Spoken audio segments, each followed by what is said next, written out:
नमस्कार, मेरा नाम है डॉक्टर पुरुधमन और आज इस वीडियो में हम बात करने वाले हैं नेचुरोपैथी ट्रीटमेंट के बारे में। बहुत सारे पेशेंट मेरे पास आते हैं जो कि पहले नेचुरोपैथी का ट्रीटमेंट ले रहे होते हैं।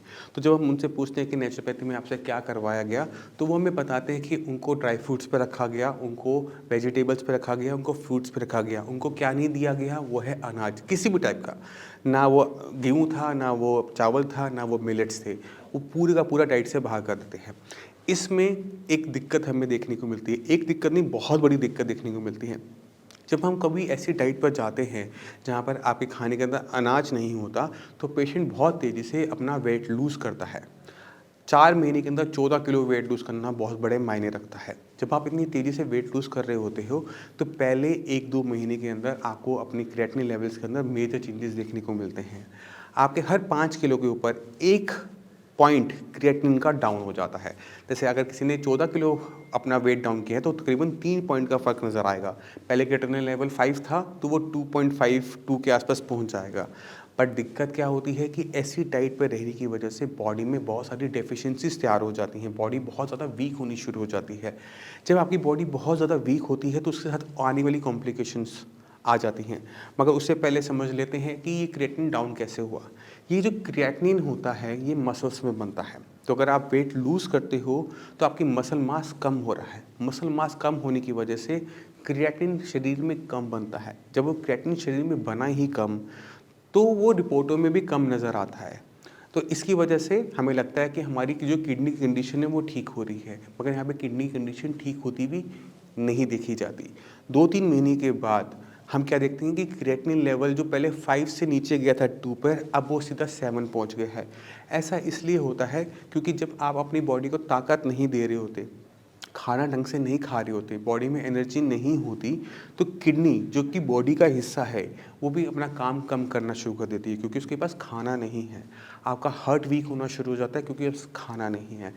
तो क्या देखते हैं कि जो क्रिएटिनिन डाउन हुआ था पहले वो बढ़ा, मगर अब साथ में क्या है कि बॉडी के अंदर प्रोटीन नहीं है जिसकी वजह से हीमोग्लोबिन नहीं बन पा रहा। इंजेक्शन लेने के बाद भी आपका हीमोग्लोबिन नहीं बन पा रहा, जबकि आप नेचुरोपैथी के अंदर बीट रूट का यूज़ कर रहे होते हो, बट फिर भी खून नहीं बन पा रहा। तो ये बहुत बड़ी कॉम्प्लिकेशंस लेकर आना शुरू कर देता है।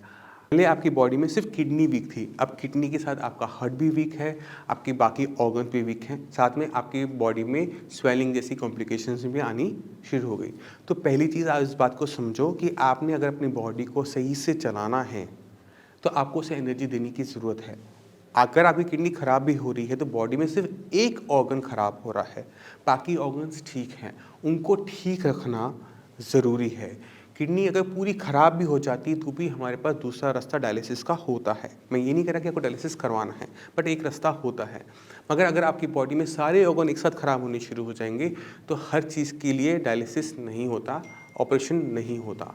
तो हमने क्या ध्यान रखना है कि हमने बाकी की बॉडी के ऑर्गन्स को बिल्कुल परफेक्टली फाइन रखना होता है। किडनी खराब हो रही है, क्रिएटिनिन की वैल्यू बढ़ रही है, तो क्रिएटिनिन को कम करने के और भी बहुत सारे तरीके होते हैं। क्रिएटिनिन को डाउन करने के लिए अपनी बॉडी को वीक करने की कोई ज़रूरत नहीं होती।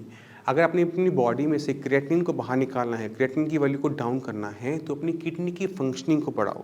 किडनी जितनी फंक्शन ज़्यादा करेगी, उतना ज़्यादा वो क्रिएटिनिन को बाहर निकालेगी, और जो कि सही रास्ता है।